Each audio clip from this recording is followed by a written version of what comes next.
What is up guys, and welcome back to SP Vids. We're back on the SX again today, and I want to show you a quick tip about looping samples. Now, if you're using an SX, you've probably run into this issue before.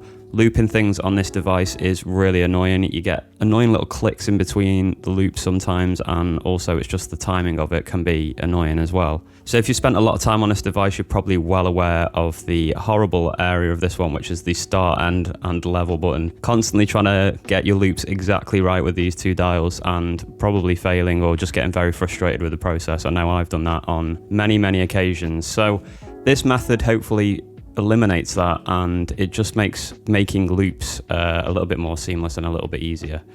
So I've got a little loop here. I've had to put a pitch on it to try and hide the copyright, because otherwise I'll get copyrighted. So it doesn't sound great, but hopefully for this example, it's going to show you what you need to see. So this is the loop that I've got, and I want to keep it looping round. So what I've done is I've taken a section of a record, and that as a loop works quite nicely. So I just want to keep going round and round that loop. But obviously, you know, when you're recording the sampling, you're not going to get it perfect, and we're going to have to do some sort of adjustment, or you can use this method instead and save yourself a lot of time. So this is the loop, and I'll try and play the drums along with it as well, but I'm not sure on the timing. Let's see how this goes.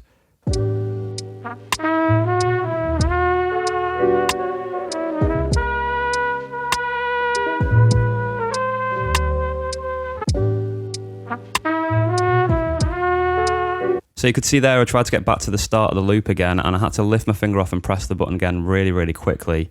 And although you could probably maybe couldn't tell that I'd done that, if you listen back to the track, I'm sure after you'd recorded it out, you'd definitely notice that unseamless sound to that loop. So how can we get around that? Well, it's very simple. All we have to do is copy that pad. So we've got that pad looping as much as we need to. You don't even need to be accurate with this actually. So what I'm going to do is copy this onto a new one. I'm going to copy it onto pad 5 directly below it. So I'm going to use function 1, copy. It's asking me which pad. I want to do pad 1. And where do I want to copy it? I want to copy it to 5. And then I'm going to confirm it by pressing record.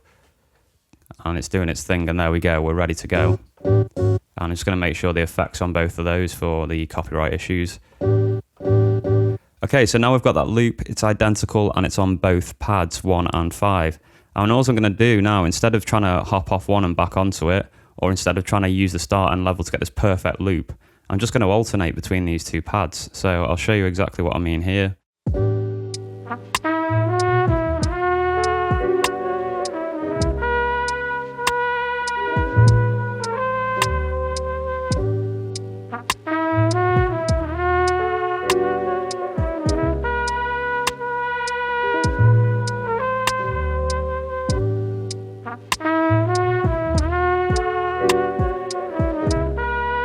Okay, so hopefully that example there shows you exactly what I'm trying to say here, guys, is that if you just alternate between the sample on two different pads, you're going to get a much more seamless sound to those loops.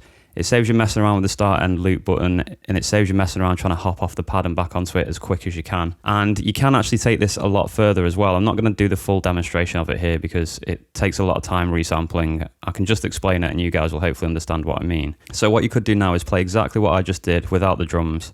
Alternating between pad 1 and 5 and resample that onto a pad. And what this is going to do is it's going to eliminate the chance of there being an issue with the loop by half. It's going to be exactly half in this case, because I'm going to do 1 and then 5 and then I'm going to loop it. So if I was just trying to loop pad 1, every time that loops there's a chance there's going to be an issue with the loop. If I do 1 and then 5 and resample that, that means there's only going to be a chance of there being a issue with the loop every 2 times that goes round. And you can go as mad as you want with that, really. If you wanted to record yourself alternating between this loop, say 5, 10, 15 times, long enough so that you've got a minute's worth of a beat that you can resample the drums over, you know then you're never going to get an issue with the loop, or at least it's going to be a lot better than trying to mess around looping one pad. So I hope that all makes sense. That end bit may be a little bit confusing, but hopefully you can see what I mean is if you just keep resampling out yourself, alternating between those two, so the longer you do that for, say you record it for a full minute or 2 minutes or however long you need, it's just going to eliminate that chance of there being an issue when it goes back round to the start of the loop. Okay guys, so I just wanted to say as well that that's probably a tip that will work for any of the SPs and any sort of samplers that work in this kind of way really. If you're struggling to loop something, just make a copy of it and hop between the two, and it's going to make things a lot easier for you. Before the end of this video, if you do need some drums like I've just used there, then head over to spvids.com. I've got lo-fi drum packs on there and they help fund what I'm doing here, so that is really a big help to me if you can go over there and have a look and even purchase one. It's an instant download, so you get to download those drums straight away. You can start using them on your projects. Thanks to everyone that picked up drums in the sale that I did this week. It's a huge help for me this month, so big shout out to you all for doing that. Big shout out to my members as well for always supporting me. I appreciate you paying monthly. And yeah, I hope that tip helped you out, guys. If you've got anything else that you want to add to the conversation, obviously just leave a comment below and we can have a discussion there. But until next time, guys, keep making beats and I will be back with more content very soon. Peace!